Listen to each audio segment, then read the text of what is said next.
வணக்கம். தமிழ் வில்லேஜ் ஃபுட்டில் இன்றைக்கி குஸ்கா எப்படி சமைக்கிறதுன்னு பார்க்கலாங்க.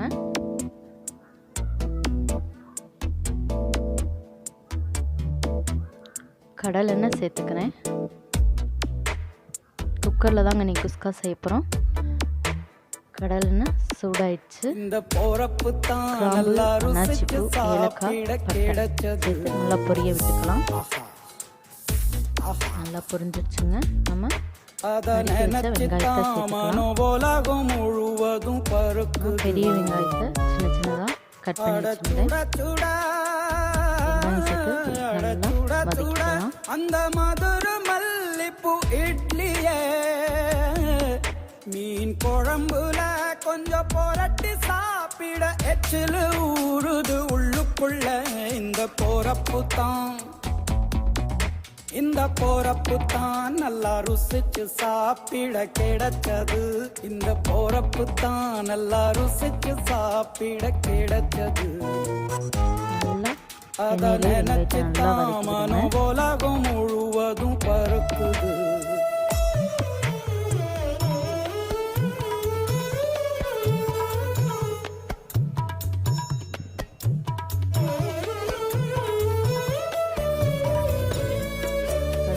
அளவுக்கு வதங்கினா போதும். பொன்னிறமாக வந்துருச்சு. இஞ்சி, பூண்டு, பச்சை மிளகாய் மூணையும் சேர்த்து அரைச்சி எடுத்து வச்சுட்டு அந்த பேஸ்ட் சேர்த்துக்கலாம். தாமிரபரணி திருநெல்வேலி சொதியில ஒரு தனி ருசி. வைகையில் பிடிச்ச ஐர மீன் குழம்புக்கு ஒரு தனி ருசி.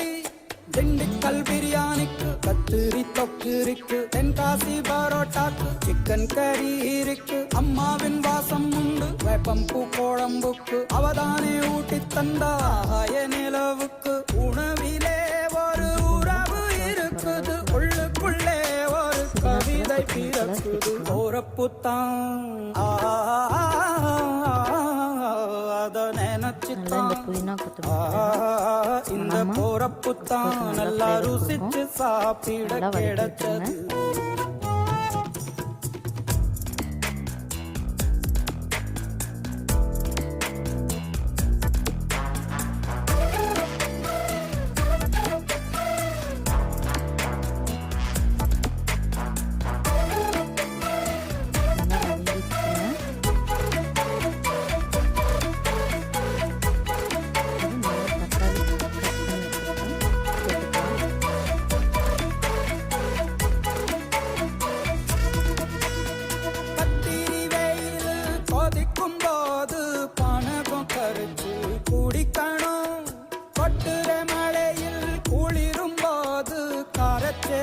கொஞ்சம் கோரிக்கணும். ஆல்வள்ளி கிழங்குக்கு ஆஹா என்ன ருசி. ஓலை கோழு கட்டைக்கு ஓஹோ என்ன ருசி. கருப்பட்டி சுக்கு மல்லி காப்பிக்கு என்ன ருசி. ஊரோரம் ஒத்தப்பான கள்ளுக்கு என்ன ருசி. நல்லா வதக்கி விடுங்க. இடையில ஒவ்வொரு சுவையிலும் மனசு லயிச்சுது. போறப்பு தான் நல்லா ருசிச்சு சாப்பிட கிடைச்சது. நம்ம இஞ்சி பூண்டு பேஸ்ட்லாம் பார்த்தீங்கன்னா அப்பப்போ குக்கரில் இந்த மாதிரி அதில் ஊற்றிக்கும். கொஞ்சம் நல்லா எடுத்து விட்டு வதக்கிக்கோங்க. கொஞ்சம் புரட்டி சாப்பிட எச்சிலு ஊறுது உள்ளுக்குள்ள. இந்த போறப்பு தான் நல்லா ருசிச்சு சாப்பிட கிடைச்சது. நல்லா வதங்கிடுச்சு. எண்ணெயெல்லாம் பிரிஞ்சு வந்துருக்கு பாருங்க. இதில் வந்து பார்த்தீங்கன்னா மிளகாத்தூள், பிரியாணி மசாலா, கொஞ்சம் மஞ்சத்தூள் சேர்த்துருக்கேன். இந்த பிரியாணி மசாலா பார்த்திங்கன்னா நானே வீட்டில் அரைச்சி வச்சுக்கிறது. இந்த பிரியாணி மசாலா எப்படி தயாரிக்கணும்னு தனியாக அதுக்கு ஒரு வீடியோ பண்ணுறேங்க. சூப்பராக இருக்கும். நான் கடையில் வாங்கி பிரியாணி மசாலா எப்போவும் யூஸ் பண்ண மாட்டேன்.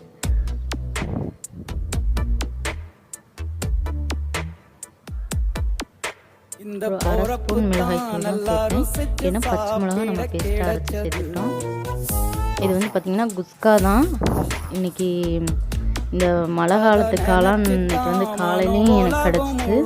காளான் வறுவல் பண்ணிட்டோம். இப்பயும் வந்து பறித்து வச்சுருந்தோன்னு சொல்லி கொடுத்துட்டு போனாங்க எங்கள் மாமா. சரி அதை எதுக்கு இப்பயும் வறுத்துட்டு அப்படின்னு சொல்லி நான் அந்த குஸ்காவிலே சேர்த்துக்கிறேன்.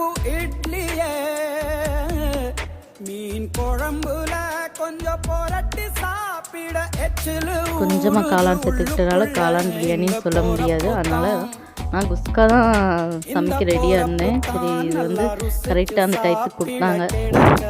நல்லா கழுவி கட் பண்ணி இதில் சேர்த்தாச்சு. டேஸ்ட்டாக தான் இருக்கும், குஸ்கா டேஸ்ட் மாறாது.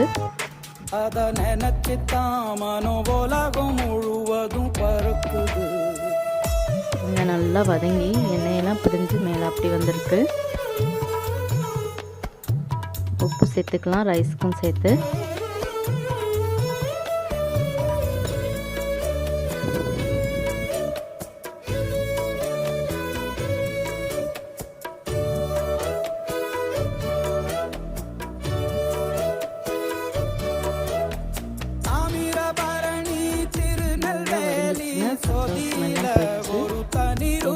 வந்திருக்கு.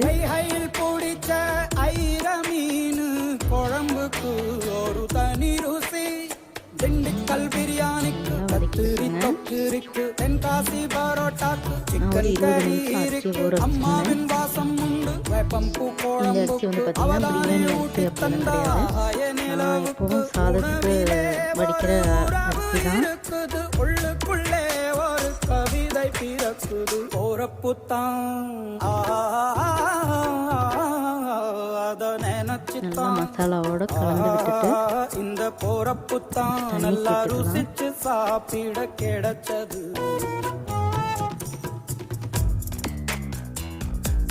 ரைஸ்க்கு அளவான தண்ணி சேர்த்து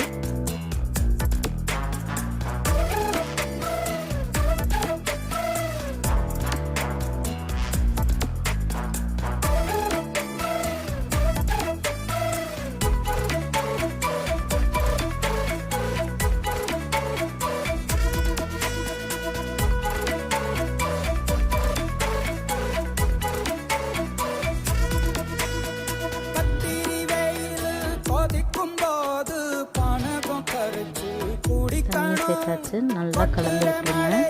குளிரும் போது காரச்சேவு கொஞ்சம் கோரிக்கணும். ஆல்வள்ளி கிழங்குக்கு ஆஹா என்ன ருசி, ஓலை கோழு கட்டைக்கு ஓஹோ என்ன ருசி, கருப்பட்டி சுக்கு மல்லி காப்பிக்கு என்ன ருசி, ஊரோரம் ஒத்தப்பான கள்ளுக்கு என்ன ருசி, பூமிக்கு வந்தவானுக்கும் இடையில ஒவ்வொரு சுவையிலும் மனசு லயிச்சுது. போறப்புத்தான் நல்லா ருசிச்சு சாப்பிட கிடைச்சது. கொதிச்சு வந்துருச்சு. நம்ம குக்கர் மூடி போட்டு ஒரு விசில் விட்டு எடுக்க போறோம். அந்த மதுரை மல்லிப்பூ இட்லியே மீன் குழம்புல கொஞ்சம் ஒரு விசில் வந்துருச்சுன்னா ஊறுது உள்ளுக்குள்ள. இந்த ரெடி ஆயிடுச்சு. நல்லா ருசிச்சு சாப்பிட கிடைச்சது. இந்த போறப்புத்தான் நல்லா ருசிச்சு சாப்பிட கிடைச்சது. நம்ம குக்கரை ஓப்பன் பண்ணிட்டு இந்த மாதிரி நல்லா ரைஸ்லாம் வந்து பார்த்திங்கன்னா குஸ்காலாம் நல்லா கிளறி விட்டுட்டு ஒரு 10 நிமிஷம் கழித்து சாப்பிட்டு பாருங்க. சூப்பராக இருக்கும். நம்ம சுவையான குஸ்கா ரெடி ஆயிடுச்சுங்க. வாங்க சாப்பிட்லாம். இந்த மாதிரி முறையில் நீங்கள் குஸ்கா செஞ்சு பார்த்துட்டு உங்கள் விருப்பங்களை உங்கள் கருத்துக்களை கமெண்ட் பாக்ஸில் கமெண்ட் பண்ணுங்கள். எந்த மாதிரி டேஸ்ட்டாக இருக்குது குறை இருந்தாலும் தெரிவிச்சுக்கோங்க. ஓகே ஃப்ரெண்ட்ஸ், தமிழ் வில்லேஜ் ஃபுட்டை சப்ஸ்கிரைப் பண்ணுங்கள், லைக் பண்ணுங்கள், ஷேர் பண்ணுங்கள், கமெண்ட் பண்ணுங்கள்.